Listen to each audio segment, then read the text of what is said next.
Everyone has a kitchen drawer like this one. It's a jumbled mess of water bottles and plastic containers with mismatched lids. This DIY drawer organizer keeps all those things perfectly stored so that you can find exactly what you're looking for in an instant. You can get the free woodworking plans and the tutorial for this project over on my website with the link below. Now let's get building. I started off by drilling pocket holes into both ends of the 3 shorter pieces. Then I adjusted the table saw blade height to half the thickness of the boards. Using a crosscut sled and a stop block, I set up my first cut just below the pocket holes. Make cuts on both the boards before moving the stop block so the grooves are identical. I didn't use a dado blade because I didn't want to cut a wider slot in my sled, and I find it easier to just make 2 passes. Use a piece of 1/4-inch plywood to test the width and adjust the stop block if necessary. Once it's right, then shift over the stop block another 2 inches and cut the next set of grooves. Repeat this process until you get to the end of the board just above the pocket holes.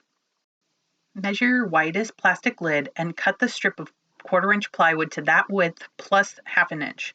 Then cut that strip into 5.5-inch pieces for the dividers.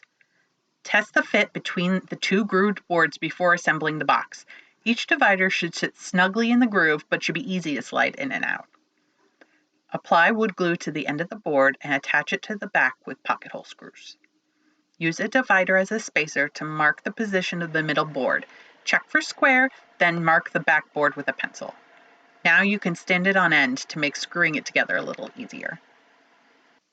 Apply wood glue to all 3 ends, then stand it up on the front board. Screw the 2 end boards in place first with more pocket hole screws. Make sure to check the spacing on the middle board with a divider before attaching it, and check for square. If all went well, the divider should slide easily into place.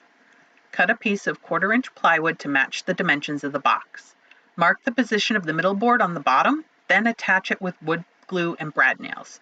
Nail between the 2 lines that you marked so you don't accidentally shoot through them to the exposed side. Back at the table saw, cut the pegboard to the same size as the empty side of the organizer. It needs to be elevated a bit off the bottom so the pegs can screw in from the underside. I just used scrap pieces of 1x2 I had laying around the shop and attached them to the underside with wood glue and brad nails. Cut a 5/8-inch dowel into pieces for the pegs. Drill a pilot hole into the end first, then a larger hole to fit the pointy end of the hanger bolt. Figure out the arrangement of your plastic containers first, then place the pegs so they won't shift around when you slam the drawer. Secure the pegs in place with wing nuts on the underside. 2 pegs per container seem to work out pretty well. Now this mess of a drawer is gone. Instead of rummaging around for containers to pack my son's lunch in, I can grab a matching set in seconds. I'm planning to make more organizers like this one for my other kitchen drawers, so hit that subscribe button to stay in the loop. Thanks for watching.